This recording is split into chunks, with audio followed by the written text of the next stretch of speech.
नमस्कार, आप सभी का स्वागत है सुरागीलाल न्यूज चैनल के प्रदेश बुलेटिन में। मैं हूं अनुश्री भारद्वाज और नजर आते हैं इस वक्त की फटाफट खबरों पर। मौसम विभाग ने धूमधाम से मनाया 150वां स्थापना दिवस। पीएम मोदी ने किया सरकार की योजनाओं से लाभान्वित लोगों से वर्चुअल संवाद। जिला निर्वाचन विभाग ने पंचेश्वर उत्तरायणी कौतिक में चलाया मतदाता जागरूकता अभियान। राजधानी के कई इलाकों में हुई गुलदार की दस्तक। मौसम विभाग ने प्रदेश में बर्फबारी व बारिश की जताई संभावना। प्रधानमंत्री जनजातीय आदिवासी न्याय महा अभियान के अंतर्गत हुआ कार्यक्रम आयोजित। जिलाधिकारी ने तहसील कार्यालय का निरीक्षण कर अधिकारियों को राजस्व वसूली में तेजी लाने के दिए निर्देश। कोतवाली में पुलिस क्षेत्राधिकारी के लिए आयोजित किया गया सम्मान कार्यक्रम। घाटों में सुरक्षा व्यवस्था न होने से जान गंवा रहे लोग। केंद्रीय राज्य मंत्री ने चलाया सफाई अभियान। प्रशासन के खिलाफ लामबंद हुए व्यापारी बोले आत्महत्या करने को किया जा रहा बाध्य। तहसील दिवस में पहुंचे अपर जिलाधिकारी। रंगारंग कार्यक्रमों के साथ 2 दिवसीय उत्तरायणी कौतिक का हुआ समापन। सांस्कृतिक महोत्सव कार्यक्रम के तहत चलाया गया विशेष स्वच्छता अभियान। एसपी अजय गणपति ने कानून व्यवस्था को मजबूत बनाने के लिए किए ताबड़तोड़ तबादले। अब खबरें विस्तार से। 15 जनवरी सोमवार को मौसम विज्ञान केंद्र लोहाघाट के द्वारा विभाग का 150वां स्थापना दिवस धूमधाम से मनाया गया। आपको बता दें, मौसम विज्ञान केंद्र प्रभारी शिवाशीष शुक्ला की अध्यक्षता में हुए कार्यक्रम का शुभारंभ मुख्य अतिथि मौसम व भूकंप वैज्ञानिक डॉक्टर ए.के. सिंह ने किया। Doctor A K. सिंह ने बताया कि मौसम विभाग 15 जनवरी 1875 में देश में स्थापित हुआ था। संवाददाता लक्ष्मण बिष्ट की रिपोर्ट। डाटा है वो अमेरिका से चला, उसको इंडिया देश है वो 1875 में मौसम विज्ञान विभाग की स्थापना हुई थी भारत सरकार के द्वारा। और ये पहले विज्ञान एंड टेक्नोलॉजी के अंतर्गत काम करता था। बाद में इसका डिपार्टमेंट चेंज होकर अर्थ साइंस में आया और तब से जो है लगातार अपग्रेडेशन होता आ रहा है। और आज ये स्थिति है कि जो हम पहले लोग कहते थे कि डिपार्टमेंट कह रहा था कि जो है पानी गिरेगा, हम छतरी लेके निकलते थे और पानी नहीं गिरता था। ठीक है, पहले स्थितियां होती थी क्योंकि पहले उतना अपग्रेड नहीं होता। लेकिन आज की स्थिति यह है कि हम जो बोलते हैं, जो कहते हैं, वो 98%, 1 या 2% जो है ऊपर नीचे होता है। बाकी सारी फोरकास्ट हमारी बहुत अपग्रेड हो गई हैं। सारे इंस्ट्रूमेंट नए टेक्नोलॉजी आ गए हैं, जिसकी वजह से हम जो है ये सारी चीजें आप तक पहुंचा पा रहे हैं। प्रधानमंत्री जनमन योजना के अंतर्गत प्रधानमंत्री जनजातीय आदिवासी न्याय महाअभियान के तहत सोमवार को नगर पालिका टनकपुर के सभागार में आयोजित कार्यक्रम में प्रधानमंत्री नरेंद्र मोदी ने विभिन्न योजनाओं से लाभान्वित लाभार्थियों से वर्चुअल संवाद किया। इस दौरान प्रधानमंत्री द्वारा देश के विभिन्न लोगों से वर्चुअल संवाद कर उनको दी जा रही सरकारी योजनाओं की जानकारी भी ली। संवाददाता लक्ष्मण बिष्ट की रिपोर्ट।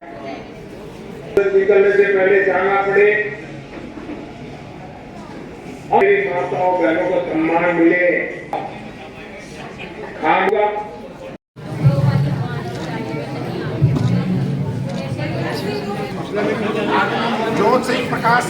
माता शबरी के मेयर रामचरितमानस में कहा गया है कि करना, यानी भगवान श्री राम ने अपने भक्त से। चंपावत जिले के लोहाघाट विधानसभा क्षेत्र के नेपाल सीमा से लगे पंचेश्वर उत्तरायणी कौतिक में जिला निर्वाचन विभाग चंपावत की स्वीप टीम ने मतदाता जागरूकता अभियान चलाया। आपको बता दें, स्वीप टीम ने वर्ष 2024 की थीम वोट जैसा कुछ नहीं, वोट जरूर डालेंगे हम का व्यापक प्रचार प्रसार करते हुए लोगों को आगामी लोकसभा चुनाव 2024 में अधिक से अधिक मतदान करने की अपील की। संवाददाता लक्ष्मण बिष्ट की रिपोर्ट। हम भारत के नागरिक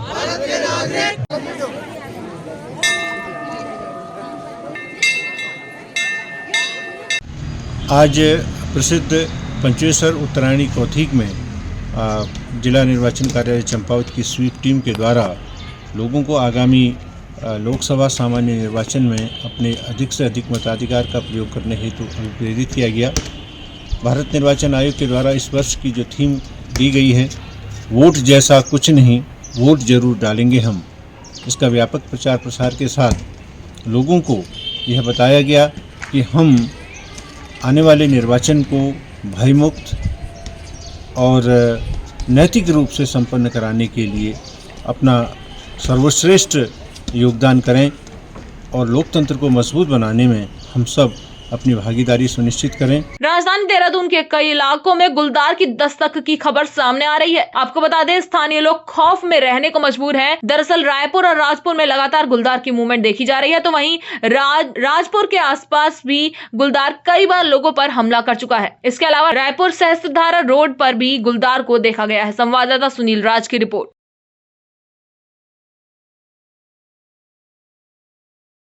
मौसम विभाग ने प्रदेश भर में बारिश व बर्फबारी की संभावना जताई है। आपको बता दें 17 और 18 जनवरी को उत्तरकाशी, रुद्रप्रयाग, चमोली, बागेश्वर और पिथौरागढ़ में हल्की बारिश के आसार जताए जा रहे हैं, तो वहीं 3000 मीटर से ऊंचाई वाले इलाकों में बर्फबारी की भी संभावना है। वहीं मौसम विभाग ने हरिद्वार और उधम सिंह नगर जिले में घने कोहरे की भी चेतावनी दी है। संवाददाता सुनील राज की रिपोर्ट। प्रधानमंत्री जनजातीय आदिवासी न्याय महाअभियान के अंतर्गत नैनीताल जिले के विकासखंड रामनगर में आज प्रधानमंत्री नरेंद्र मोदी का लाइव संबोधन किया गया। इस दौरान केंद्रीय विदेश राज्य मंत्री डॉक्टर R.K. राजन द्वारा मुख्य अतिथि के रूप में प्रतिभाग किया गया। वहीं इस दौरान जिले भर से आए जनजातीय आदिवासी लाभार्थियों ने प्रतिभाग किया, जिसमें लाभार्थियों को विभिन्न योजनाओं का लाभ दिया गया। संवाददाता राजीव अग्रवाल की रिपोर्ट। सुख संपदा शत्रु बुद्धि विनाशाय दीपकाय नमोस्तुते दीपो ज्योति परम ब्रह्म दीपो ज्योति सरताज है देव की भांति पूजन करे अभी इस संबंध में क्या कोई प्रशिक्षण मिला है लोगों को? जी सर, मेरा समूह का नाम है दीप समूह और हम लोग 12 सदस्य हैं। जो योजना है अरे तो आगे लो ये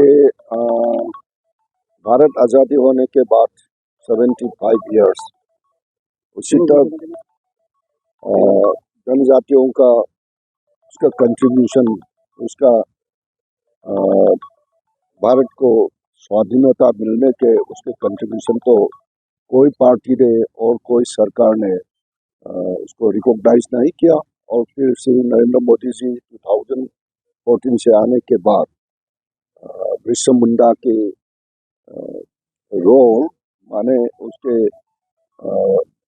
ब्रिटिश के अगेंस्ट में विरुद्ध में भारत के लड़ाई के लिए उसका कंट्रीब्यूशन तो हम लोग ने मालूम किया और हम लोग ने रिकॉग्नाइज किया। उसके बाद प्रधानमंत्री ने उसके जन्मदिन से 15 नवंबर 2023 से उसके जन्मभूमि से उसका प्रधानमंत्री जनजाति आदिवासी न्याय महाअभियान PM जन्म तो शुरू किया। तो आज यहाँ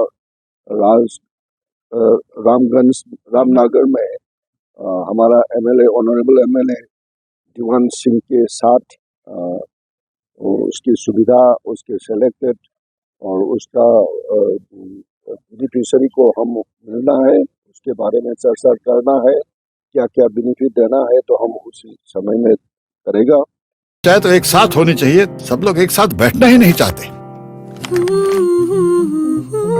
पापा, try this. लो, सब लपक लिए।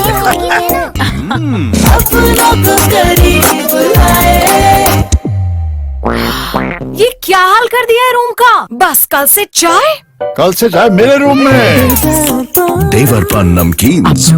सोमवार को जिलाधिकारी वंदना सिंह ने तहसील परिसर पहुंचकर तहसील कार्यालय का निरीक्षण करते हुए SDM राहुल शाह एवं तहसीलदार कुलदीप पांडे को व्यवस्थाएं दुरुस्त करने के साथ ही तहसील से संबंधित फरियादियों की समस्याओं का निर्धारित समय पर समाधान करने के निर्देश दिए। साथ ही जिलाधिकारी वंदना सिंह ने अधिकारियों को खनन एवं आबकारी से संबंधित बकायेदारों से राजस्व वसूली में तेजी लाने तथा तहसील परिसर में नक्शों एवं अभिलेखों का रखरखाव ठीक करने के भी निर्देश दिए। संवाददाता राजीव अग्रवाल की रिपोर्ट।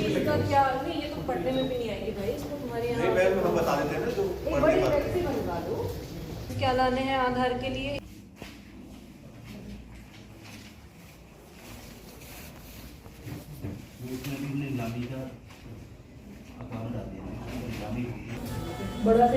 तहसील के कार्यालय का भी निरीक्षण किया है। इसमें जो वसूली की स्थिति है, उसके जो लक्ष्य के सापेक्ष वर्तमान में प्राप्ति है संबंधित तहसील के अंदर, उसको भी हम लोगों ने देखा है। साथ ही ज़्यादा फोकस करने के निर्देश दिए हैं जो माइनिंग इत्यादि की वसूली है और आबकारी की वसूली है, क्योंकि काफ़ी बड़ी वसूली होती है और सरकार के राजस्व से जुड़ा हुआ होता है, तो इसको हम लोगों ने फोकस करने के निर्देश दिए हैं। आधार केंद्र जो तहसील में संचालित होता है वो भी देखा है। उसमें जनता की सुविधा के लिए फ्लेक्सीज वगैरह के माध्यम से सूचना लगाए जाने के निर्देश दिए हैं कि जनता को पता रहे कि किस तरह के डॉक्यूमेंट्स उनको आधार बनाने के लिए लगाने हैं, वो एक पब्लिक डिस्प्ले में रखा जाए। साथ ही किस तरह की सर्विस के लिए कितना चार्ज लिया जाता है वो चीज़ भी पब्लिक नोटिस जो है डिस्प्ले में रखा जाए।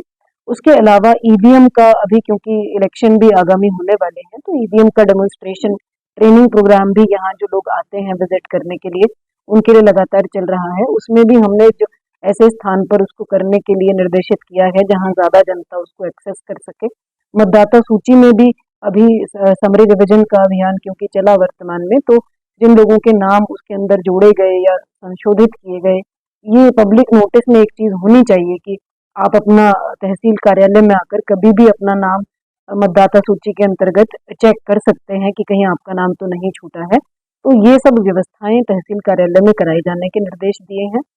साथ ही जो इनके दैनिक कार्यकलाप हैं राजस्व विभाग के, जिसमें अभिलेखों का रखरखाव है, नक्शे खतौनी इत्यादि का रखरखाव है, उसकी भी एक विस्तृत समीक्षा हम लोग कर रहे हैं, जिसमें जो हमारे उप जिलाधिकारी, तहसीलदार और राजस्व के अन्य कर्मचारी हैं उनको समय समय पर इन अभिलेखों को अपडेट करने के लिए निर्देशित। अपने कार्य से लोगों और पुलिस कर्मचारियों का दिल जीतने वाले पुलिस क्षेत्राधिकारी भूपेंद्र सिंह भंडारी का स्थानांतरण नैनीताल जनपद में किया गया है। वहीं बाजपुर कोतवाली में पुलिस क्षेत्राधिकारी भूपेंद्र सिंह भंडारी के लिए सम्मान कार्यक्रम आयोजित किया गया, जिसमें पुलिस कर्मचारियों ने पुलिस क्षेत्राधिकारी भूपेंद्र सिंह भंडारी के कार्यकाल की जमकर सराहना की। संवाददाता शुभम गंभीर की रिपोर्ट।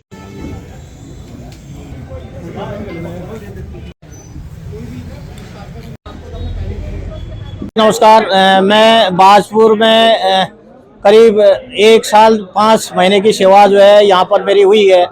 तो यहाँ बाजपुर के पूरे पुलिस विभाग ने, बाजपुर के पुलिस पूरे नागरिकों के द्वारा और बाजपुर के पूरे पत्रकार बंधुओं के द्वारा मेरा बहुत सहयोग किया। जो भी यहाँ पर कार्य हुए जिसमें भी है वो हर समय जो है उनने मिलजुल करके जो है उसमें हिस्सा लिया। किसी प्रकार का कोई भी यहाँ पर जो है इस प्रकार की क्राइम नहीं हुआ, कोई यहाँ शांति व्यवस्था बनी रही और जो है मुझे 1 साल 5 महीने यहाँ पर कैसे बीते मुझे पता ही नहीं चला। तो मैं इस चीज़ के लिए सभी बाजपुर के क्षेत्रवासियों को बहुत बहुत धन्यवाद देना चाहूँगा। चंपावत जिले के लोहाघाट व बाराकोट ब्लॉक के प्रसिद्ध रामेश्वर और पंचेश्वर घाट को लेकर क्षेत्र की तीलू रौतेली पुरस्कार विजेता रीता गहतौड़ी व निवर्तमान पालिका अध्यक्ष गोविंद वर्मा ने कहा कि पंचेश्वर और रामेश्वर घाट में बड़ी संख्या में पर्व के दौरान तीर्थ यात्री आते हैं तथा रोज शवदाह के लिए बड़ी संख्या में लोग पहुँचते हैं। वहीं नहाने के दौरान अक्सर श्रद्धालुओं की नदी में बहने व डूबने से जान चली जाती है। साथ ही उन्होंने ये भी कहा कि प्रशासन के द्वारा इन घाटों में सुरक्षा के कोई भी पुख्ता इंतजाम नहीं किए गए हैं और न तो घाटों में यात्रियों की सुरक्षा के लिए चेन लगाई गई है और ना ही कोई जल पुलिस की व्यवस्था की गई है। साथ ही इस दौरान उन्होंने प्रशासन से दोनों घाटों में सुरक्षा के पुख्ता इंतजाम करने की मांग की है ताकि नहाने के दौरान लोगों के साथ कोई हादसा न हो सके। संवाददाता लक्ष्मण बिष्ट की रिपोर्ट। रामेश्वर घाट में प्रशासन द्वारा कोई भी पुख्ता इंतजाम नहीं किए गए हैं। कई श्रद्धालु वहां पर आते हैं शवदाह के लिए या तीर्थ स्थान पर नहाने के लिए। डूबने से कई लोगों की वहां पर अकस्मात मृत्यु हो जाती है, जो बड़ा दुखद है। कल भी एक बालक की वहां पर मृत्यु हुई है डूबने से। प्रशासन द्वारा वहां पर जल पुलिस और चेन सिस्टम किया जाना चाहिए।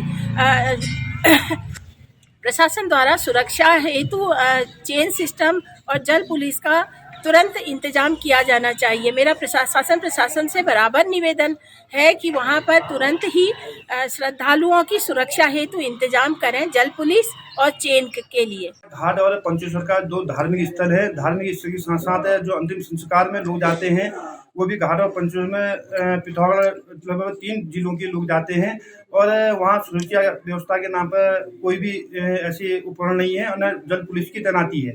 और मैं प्रशासन से ये अनुरोध करना चाहूँगा कि घाट और पंचेश्वर में दोनों स्थानों पर श्रद्धालु और जो अंतिम संस्कार में लोग जाते हैं और काफ़ी घटनाएं आती हैं। कल एक दुखद घटना सामने आई है, एक युवा साथी हमारा वहाँ डूबने से उसकी मृत्यु हो गई है। और मैं प्रशासन से यही अनुरोध करना चाहूँगा कि वहाँ चैन हैंड डाल करके घाट बना दिया जाए स्नान के लिए और साथ ही साथ वहाँ जल पुलिस की भी तैनाती कर दी जाए, जिससे कि अपनी घटना न घट सके और लोगों की जान माल के साथ खिलवाड़ न हो। हल्द्वानी में केंद्रीय रक्षा राज्य मंत्री अजय भट्ट ने रामलीला मैदान के पास राम मंदिर में हनुमान चालीसा का पाठ कर स्वच्छता अभियान चलाया। आपको बता दें, प्रधानमंत्री नरेंद्र मोदी के आह्वान पर अयोध्या में राम मंदिर में प्राण प्रतिष्ठा के अवसर पर चलाए जा रहे स्वच्छता अभियान के मौके पर केंद्रीय रक्षा एवं पर्यटन राज्य मंत्री अजय भट्ट के साथ भाजपा कार्यकर्ता और स्थानीय लोग भी इस अभियान में शामिल हुए। संवाददाता दीपक अधिकारी की रिपोर्ट।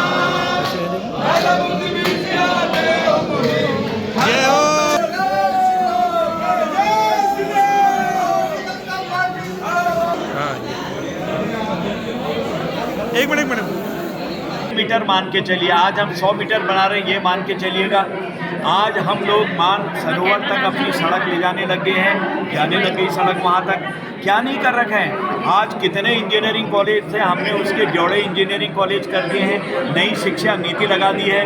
एक से एक भव्य चीज़ें हमने देश में, एक से एक हमने नेशनल लेवल पर जो शिक्षा की संस्थाएं हैं उनको प्रतिस्थापित कर दिया है।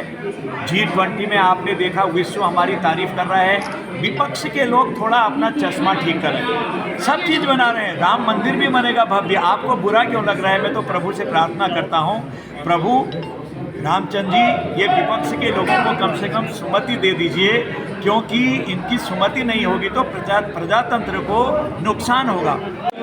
पूरा विश्व आज उत्साहित है, पूरा भारत आज उत्साहित है। प्रभु श्री राम जो जन जन के आराध्य हमारे हैं, उन प्रभु श्री राम का 500 वर्ष बाद आज जो टेंट में वहाँ स्थापित थे, भव्य दिव्य अपने मंदिर में 22 तारीख को विराजमान होंगे।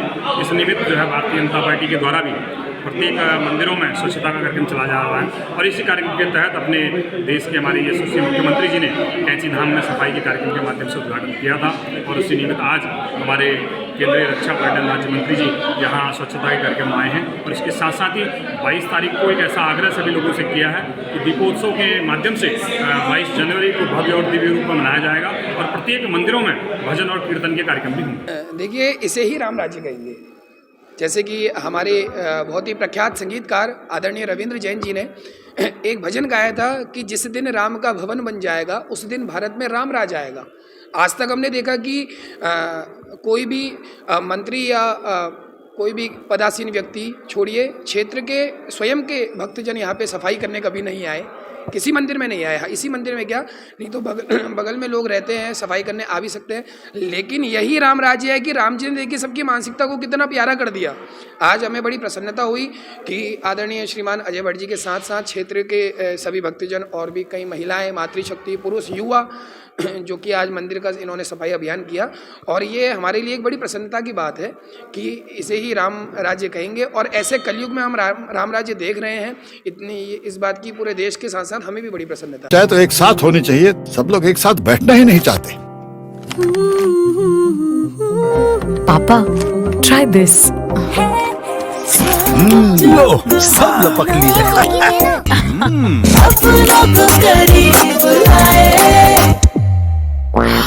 ये क्या हाल कर दिया है रूम का? बस कल से चाय मेरे रूम में। देवर पान नमकीन। हल्द्वानी में प्रशासन द्वारा किए जा रहे सड़क चौड़ीकरण को लेकर व्यापारियों ने अब विरोध तेज कर दिया है। प्रभावित हो रहे व्यापारियों ने आज अपनी दुकानों को बंद कर विरोध प्रदर्शन किया। आपको बता दें, व्यापारियों ने मुख्य बाजार से नगर निगम तक जुलूस निकालकर जमकर नारेबाजी की और सड़क चौड़ीकरण के नाम पर प्रशासन द्वारा बेवजह व्यापारियों की दुकान तोड़ने का आरोप लगाया। संवाददाता दीपक अधिकारी की रिपोर्ट। जो हमसे टकराएगा नगर निगम की द्वारा दी गई दुकानें हैं, फ्री होल्ड दुकानें हैं। ये हमारा जिला प्रशासन, हमारी सरकार किसे अतिक्रमण करे, मुझे तो मतलब यही समझ नहीं आया। क्या हम अतिक्रमणकारी हैं? पहले दौर में तो ये कौन है, मैं पूछना चाहता हूँ। 70 सालों से लोग व्यापार कर रहे हैं, बच्चे पाल रहे हैं, बड़ा भय का माहौल है घरों में, महिलाएं बच्चे खाना नहीं खा पा रहे हैं, लोगों को नींद नहीं आ रही है। देखिए, सरकार बसा नहीं पा रही है। बड़े प्रोजेक्ट जो हैं, जो हमारा ISBT था, जिसकी वजह से ट्रैफिक जाम जो हमारे शहर को झेलना पड़ रहा है। पूर्व मुख्यमंत्री आदरणीय त्रिवेंद्र सिंह रावत जी ने घोषणा करी रिंग रोड की, जिसकी आवश्यकता है। आप ये दुकानें तोड़ के यहाँ पे दहशत का एक माहौल, पहले कितनी बारी चिन्हीकरण इन लोगों ने करा, शासन प्रशासन ने, इन्हें समझना चाहिए। लाल निशान लगा दिए, +1 +2 हर जगह दीवारों पे लगा दिए। भय के वातावरण में व्यापारी व्यापार कर रहा है। वर्तमान में सरकार जो है व्यवस्थाएं ये सब छोड़ करके केवल व्यापारियों का शोषण करने पे लगी है और अब व्यापारी जाग चुका है। व्यापारियों का शोषण, अत्याचार किसी कीमत में बर्दाश्त नहीं किया जाएगा। हम लोग न्यायोचित मांग कर रहे हैं। जो 70 से लेके 100 साल तक ये बसे हुए व्यापारी हैं, ये आज तक अतिक्रमणकारी नहीं थे, आज अचानक अतिक्रमणकारी कैसे हो गए? मैंने भी पहले हमने एक ज्ञापन दिया था, DM साहब को भी दिया था, अशोक चौधरी जी को भी दिया था कि हल्द्वानी में सबसे ज़्यादा मांग ISBT की है। ISBT बनेगा तो अपने आप ही काफ़ी यातायात शिफ्ट हो जाएगा। उसके बावजूद अगर शहर कंजस्ट है तो उसके बाद एक 100 बेड का आयुर्वेदिक अस्पताल बनाया। ये सामने महिला अस्पताल 100 बेड का बन रहा है। मुझे बताइए इसमें पार्किंग की जगह है? 100 बेड का अस्पताल आपके सामने बन रहा है, किस आधार पे बन रहा है? इसको शहर के बाहर क्यों नहीं बनाया जा रहा है? सिर्फ उत्पीड़न के नाम पर व्यापारियों की गर्दन पर हाथ रखना ये सरासर गलत है। आज हमने प्रतीकात्मक तौर पे जो हमारे 67 व्यापारी दुकानदार हैं उनकी दुकानदारों को सुबह 10 से 1 बजे तक बंद रखने का है और ये धरना हमारा चल रहा है। जनपद उधम सिंह नगर के जसपुर क्षेत्र में आज तहसील परिसर में तहसील दिवस का आयोजन किया गया, जिसमें उधम सिंह नगर अपर जिला अधिकारी जय भारत सिंह पहुंचे और लोगों की शिकायत सुनी। वहीं तहसील दिवस में पशुपालन विभाग, विद्युत विभाग, बाल विकास विभाग, मत्स्य विभाग समेत अधिकांश विभाग मौजूद रहे और लोगों की समस्याओं को सुना गया। साथ ही कुछ शिकायतों का मौके पर निस्तारण भी किया गया। संवाददाता दीपक चौहान की रिपोर्ट।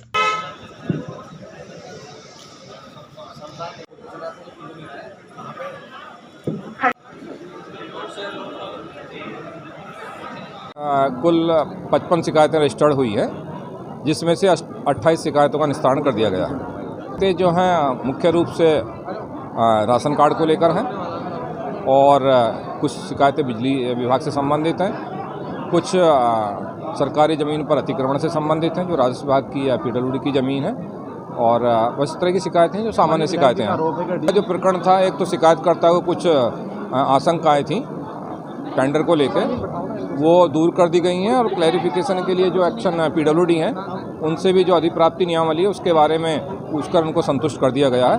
मात्र 7,000 रुपये की शिकायत उनकी है।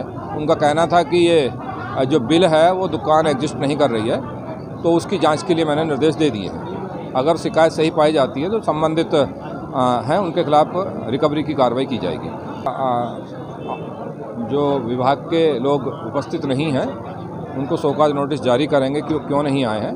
अधिकांश विभाग के लोग उपस्थित हैं, 1 या 2 विभाग हैं जिनके लोग नहीं हैं। अतिक्रमण पे पहले भी कार्रवाई हुई है, जो अतिक्रमण करता है उनके समय समय पर कार्रवाई होती रहती है, और जो शिकायत है शिकायत का परीक्षण किया जाएगा। अगर परीक्षण में पाया जाता है अतिक्रमण है तो उस अतिक्रमण को नियमानुसार हटवाने की कार्रवाई की जाएगी। अल्मोड़ा, पिथौरागढ़, बागेश्वर 3 जिलों के मध्य सरयू तट पर लगने वाला 2 दिवसीय मेला संपन्न हो गया है। इस मेले में अल्मोड़ा, पिथौरागढ़ के सीमांत गांव के सैकड़ों लोगों ने शिरकत की। साथ ही विभिन्न विद्यालयों के बच्चों के साथ ही स्थानीय लोक कलाकारों ने भी अपनी प्रस्तुतियों से समा बांधा। इस दौरान मेला समिति के सचिव मोहन जोशी ने कहा कि हर वर्ष की भांति इस वर्ष भी सीमांत क्षेत्र के दूरदराज क्षेत्र के लोग इस मेले में पहुंचे हैं। संवाददाता हेमंत सिंह मेहरा की रिपोर्ट।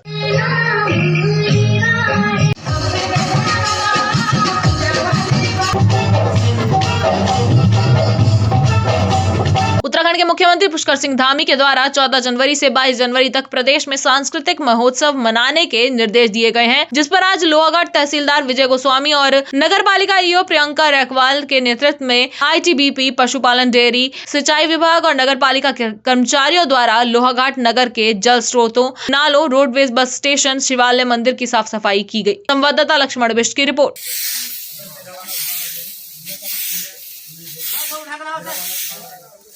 सरकार के जो अभी वर्तमान में योजना है 14 तारीख से 22 तारीख तक सांस्कृतिक महोत्सव, सांस्कृतिक उत्सव मनाया जाना है। उसी क्रम में आज हम ये PWD के समीप जो हमारा एक नौला है, पुरातत्व का नौला है, उसकी साफ सफाई का कार्यक्रम कर रहे हैं। इसके तहत हर वार्डों में आज नदी या नाले या फिर हमारे धारे या नौलों की साफ सफाई का कार्यक्रम किया जा रहा है। ये लोहाघाट में जो सांस्कृतिक महोत्सव चल रहा है सर, उसमें ITBP 36वीं वाहिनी श्री धर्मपाल सिंह रावत जी सेनानी महोदय के दिशा निर्देश पर यहाँ पर सफाई करने के लिए आई हुई है।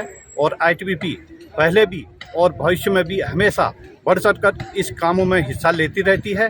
और जहाँ जहाँ भी ITBP की सहयोग पड़ता है, नालों में, घर, गांव, सुई या जितने भी नज़दीक के गांव हैं या शहर लोहाघाट, वहाँ भी हमेशा ही जब जब स्वच्छ भारत अभियान हो, चाहे ऐसे कई मौके आते हैं, तो ITBP हमेशा जो है उस चीज़ में बढ़ चढ़ कर हिस्सा लेती रहती है और आइंदा भी और ITBP इस प्रकार के सहयोग देती रहेगी सिविल जनता को, चाहे जहां भी ज़रूरत पड़ेगी।